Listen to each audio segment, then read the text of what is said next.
Santa Claus atau Sinterklas adalah sosok ikonik yang tak terpisahkan dari perayaan Natal di berbagai belahan dunia.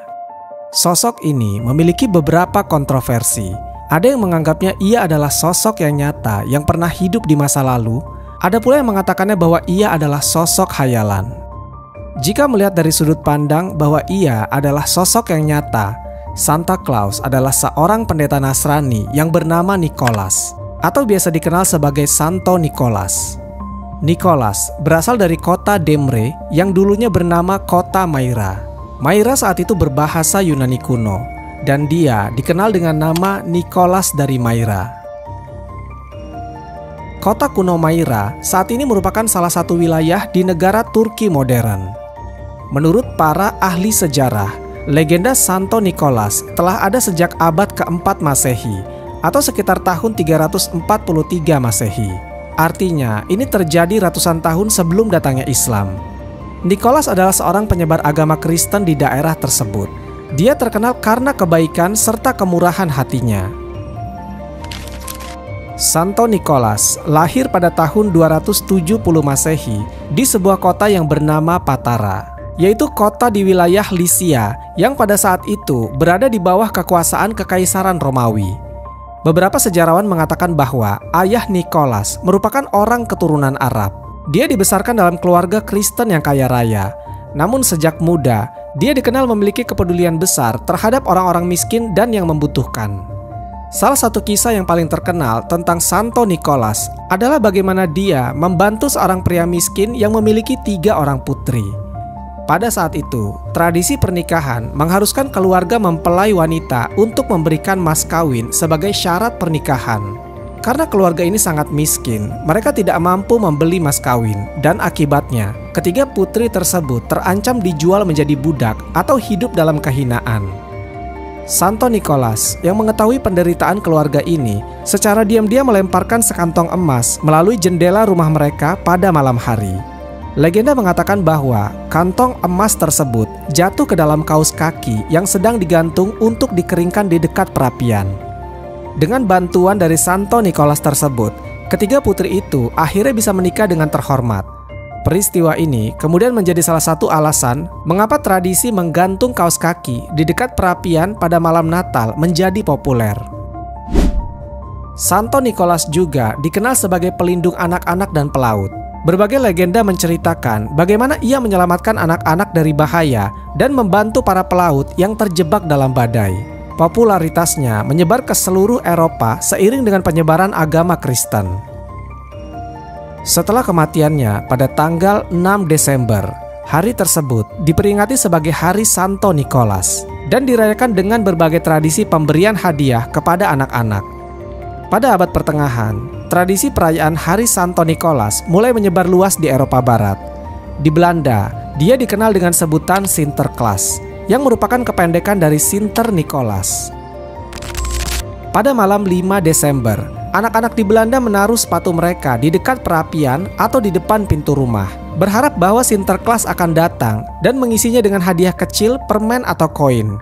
Jika anak-anak berperilaku buruk selama setahun, mereka akan menerima seikat ranting atau batu bara sebagai hukuman simbolis. Sinterklas dalam tradisi ini digambarkan sebagai pria tua berjubah merah dengan topi, uskup, dan tongkat. Dia sering ditemani oleh asistennya yang disebut sebagai Zwarte Piet atau Piet Hitam, yaitu sosok yang membantu Sinterklas membagikan hadiah. Meskipun Zwarte Piet kemudian menjadi sosok kontroversial karena konotasi rasialnya, pada masa itu ia dianggap sebagai pelengkap dari Sinterklas. Di Jerman dan di negara-negara Skandinavia, tradisi serupa berkembang dengan karakter yang mirip. Di Jerman dia dikenal sebagai Nikolaus, atau di negara-negara Nordik, figur ini disebut sebagai Julenis atau Yule Elf, yang akan muncul sebagai pembawa hadiah pada musim dingin. Meskipun nama dan ciri-ciri fisik mereka berbeda, inti dari semua tradisi ini tetap sama, yaitu seorang pria tua yang baik hati datang untuk memberikan hadiah kepada anak-anak yang berperilaku baik. Ketika para imigran Belanda mulai pindah ke Amerika pada abad ke-17, mereka membawa serta tradisi Sinterklas. Kota New Amsterdam yang kelak akan menjadi New York menjadi pusat penyebaran tradisi ini. Nama Sinterklas secara perlahan berubah menjadi Santa Claus dalam pengucapan bahasa Inggris. Namun popularitas Santa Claus di Amerika Serikat tidak lepas dari pengaruh penulis dan ilustrator abad ke-19.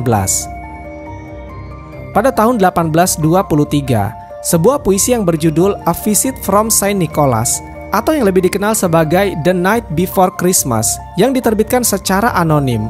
Puisi ini menggambarkan sosok Santa Claus atau Saint Nicholas sebagai pria tua gemuk dan ceria yang datang dengan kereta luncur yang ditarik oleh 8 rusa kutub. Santa Claus dalam puisi ini tidak lagi mengenakan jubah uskup, melainkan pakaian berbulu yang praktis untuk musim dingin. Padahal menurut Nevzat Shevik, seorang arkeolog terkenal yang meneliti peradaban kuno Kristen mengatakan bahwa Santa Claus alias Nicholas adalah sosok pria berbadan tegap dengan baju rompi dan celana kain yang digulung hingga ke lututnya. Nicholas adalah pendeta Kristen yang menghancurkan kuil-kuil pagan, yang menghancurkan sistem penyembahan kepada dewa-dewa dan berhala. Pada tahun 1863, kartunis terkenal Thomas Nast mulai membuat ilustrasi Santa Claus untuk majalah Harper's Weekly. Gambar-gambar Nast membantu citra Santa Claus modern sebagai pria tua berjanggut putih, berpakaian merah dengan ikat pinggang hitam, dan membawa karung yang berisi hadiah. Nast juga memperkenalkan konsep bahwa Santa Claus tinggal di kutub utara dan memiliki bengkel di mana para kurcaci membantunya membuat mainan untuk anak-anak. Lihatlah bagaimana sosok legendaris ini terdistorsi begitu jauhnya. Nicholas tentu bukan seorang yang tinggal di kutub bersama kurcaci. Makamnya yang ramai dikunjungi orang di Demre, Turki, membuktikan bahwa Santa Claus atau Santo Nicholas adalah orang yang pernah hidup dan meninggal di Turki. Sulaiman Topçu, wali kota Demre mengatakan, Santa Claus yang kalian lihat sekarang adalah ciptaan Amerika. Makam aslinya ada di kota ini. Setiap bulan Desember, kota Demre berubah menjadi ramai. Ratusan ribu turis datang ke sini, ingin berziarah ke gereja maupun ke makam asli Santo Nicholas. Padahal warga kota Demre sekarang mayoritas memeluk agama Islam. Di Demre, ketika waktu sholat, suara azan bergema di mana-mana dari menara masjid yang sangat banyak. Lucunya, tidak ada yang merayakan Natal di kota ini, kota di mana lahirnya sosok legendaris Santo Nicholas atau Santa Claus. Di dalam legenda Jerman, ada sosok lain yang berkaitan dengan Sinterklas yang bernama Krampus. Krampus diciptakan dari sisi gelap Santo Nicholas yang baik hati. Krampus adalah sosok kebalikan dari Santo Nicholas. Dia akan memukuli anak-anak yang jahat, memasukkan mereka ke dalam karung, dan membawa mereka pergi ke sarangnya. Menurut cerita rakyat, Krampus konon muncul di kota-kota pada malam tanggal 5 Desember yang dikenal sebagai Krampusnacht atau Malam Krampus. Keesokan harinya, yaitu pada tanggal 6 Desember, adalah hari Santo Nicholas. Ketika anak-anak melihat keluar pintu mereka untuk melihat apakah kaos kaki atau sepatu bot yang mereka tinggalkan pada malam sebelumnya berisi hadiah karena telah berperilaku baik. Jika kaos kaki atau sepatu bot itu berisi hadiah, berarti tandanya anak itu baik. Namun jika berisi ranting, berarti anak itu jahat. Pada intinya, tujuan Krampus sebenarnya sama seperti Santa, yaitu membuat anak untuk berperilaku baik.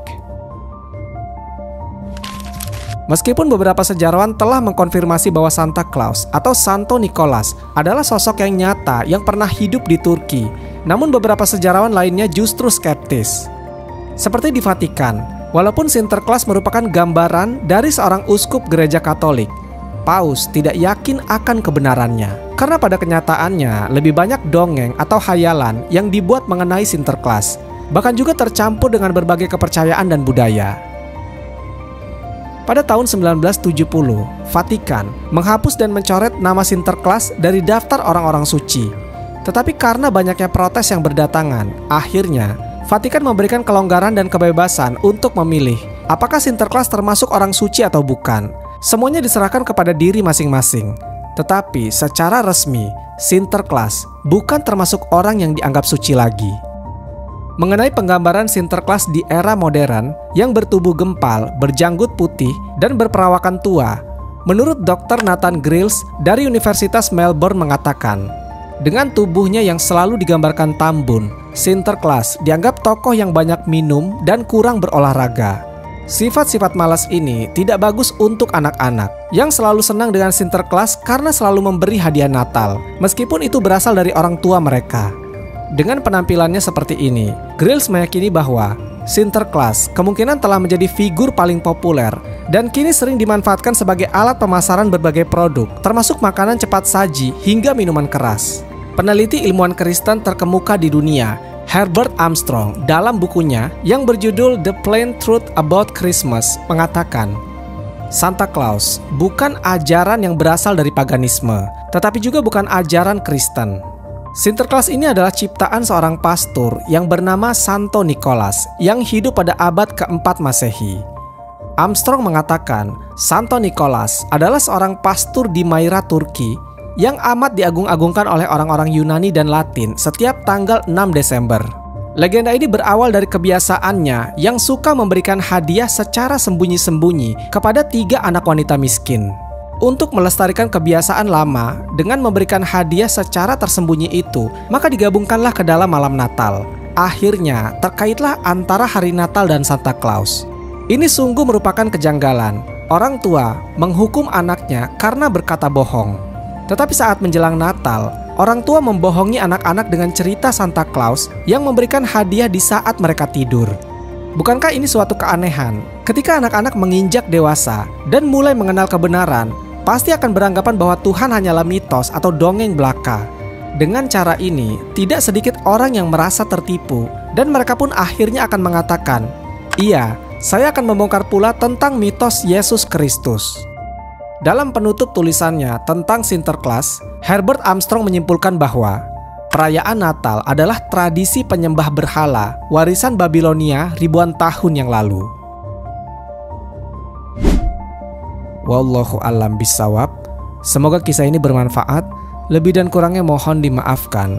Yang benar datangnya dari Allah Subhanahu wa taala, khilaf atau keliru itu datangnya dari saya pribadi sebagai manusia biasa. Sampai ketemu di kisah-kisah seru yang penuh makna selanjutnya. Saya akhiri.